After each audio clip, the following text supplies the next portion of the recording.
Hello boys and girls, welcome to Storytime, the lovely place where we share stories about compassion, love, and how fucked up the world is.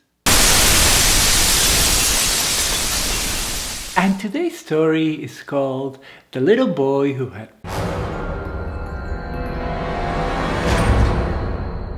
Parents and shut down his heart and later went to become king and then had a big decision to make about opening his heart or staying in denial. Oh my goodness, that title is so long. Please make sure you watch the whole damn thing. Once upon a time, there was a young boy who lived in a magical land with dragons and many magical creatures. Featuring the amazing flying poop. He would go out daily to the prairie and play with the unicorns and talking frogs before going to magic school. In magic school, he learned about many things. He learned about quantum physics and alternate universes. He also learned about philosophy, the nature of consciousness, and how to use emojis with his iPhone. During recess, he would play with the other boys and girls and also with all the magical creatures. After school, he would go back home to eat supper with his parents. His dad was a big man obsessed with status. He wanted to become someone in the world. He had a good job in the king's court and his colleagues respected him, but he was not satisfied with it. He wanted a higher level of accomplishment. He wanted more. He wanted to be king. The dad's obsessions with status made him always focus on what the boy was not doing right. You have to be the best boy, he would say. You're not doing enough. And the boy would feel very sad upon hearing his dad's words. The mother was also obsessed with status and success, but she denied it to herself. On the one hand, the boy would hear her say, "Oh, I don't care about status or external validation."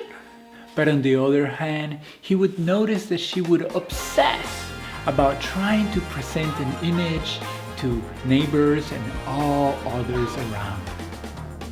This would greatly confuse the little boy. He did not understand how could they be saying one thing and acting in another. Furthermore, the little boy would feel very lonely and sad upon being criticized and neglected by his parents. Want to make sure your children develop into strong, healthy, mature, emotionally intelligent adults? Make sure you work on your own past wounding. These things get passed down generation through generation. Okay, back to story time. Bye-bye. One day, the little boy was feeling an overwhelming amount of sadness, pain, and even self-hatred. His mind had turned against him from experiencing so many criticisms and neglect from his parents. He was in so much pain that he made a decision that would change the course of his life forever. He decided to shut down his heart. And as he did that, magic began to leave the realm. He also decided that he would prove that he was worthy of love. And he vowed to conquer the world.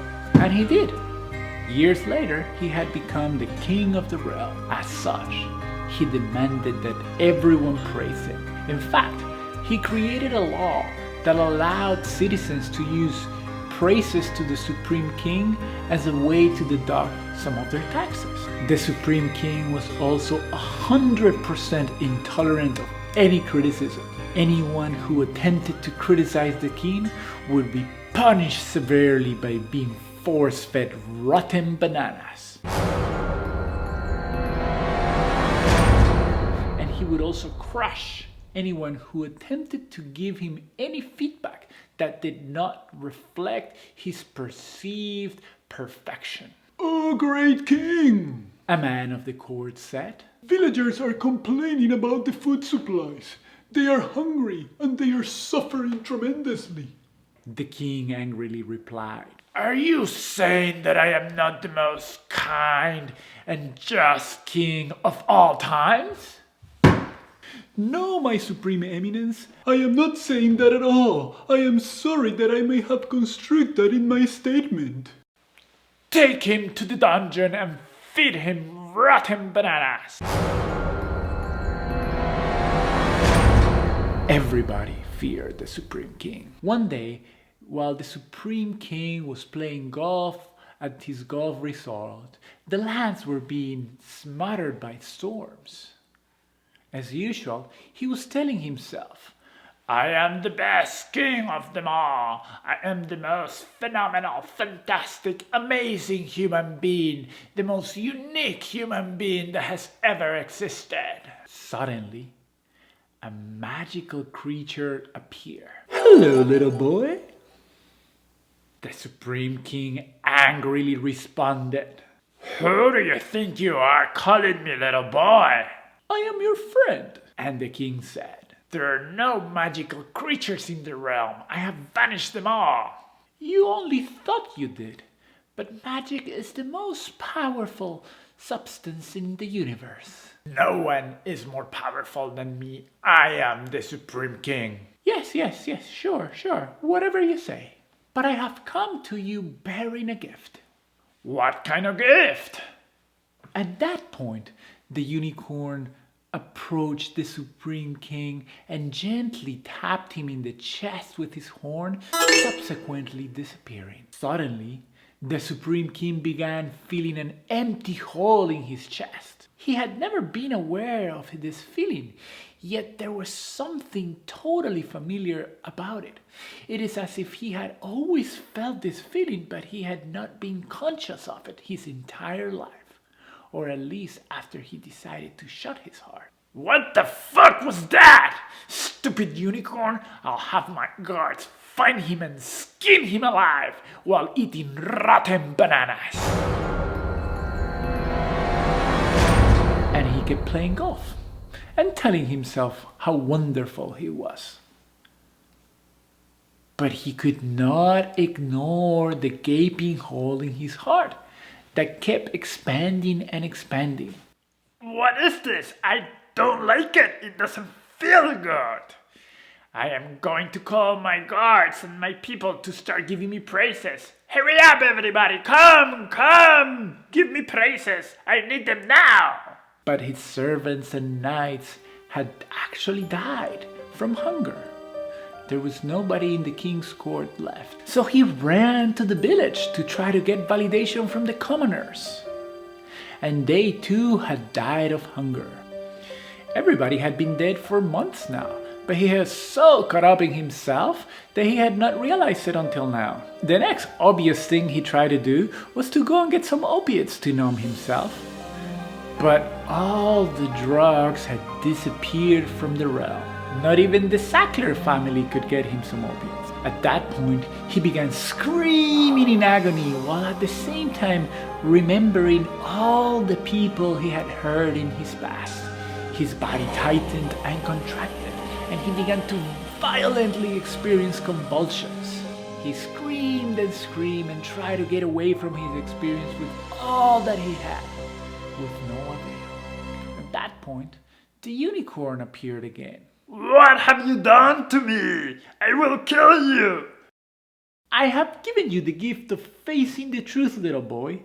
You have been running away from your pain all your life, and you have hurt many as a consequence of this. But I am giving you an opportunity to stop running away and face your deepest fears, letting your heart be open so that magic can return to your life again. It is up to you. You can go back to the way things have been, or you can embark on the inner journey and let love allow the magic to flourish again in the kingdom. What is it gonna be, little boy? And the king was thinking and analyzing what actions would he take. I can go back to being a king and staying disconnected, but that's kind of empty, and that's kind of boring. I'm kind of fed up with never being able to be satisfied. But it's also kind of nice to get away from everything and get all my desires met. Or I can open myself to feeling the pain and letting the magic come on again. Perhaps I could find true satisfaction.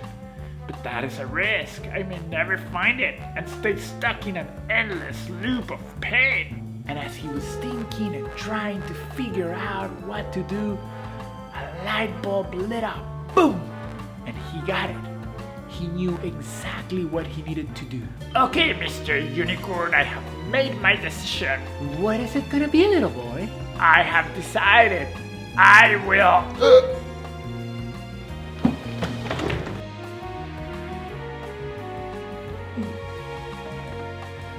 We apologize for the inconvenience, but our narrator has died of a massive heart attack. I suppose all those years of excessive drinking, smoking, and fast food have finally caught up with him.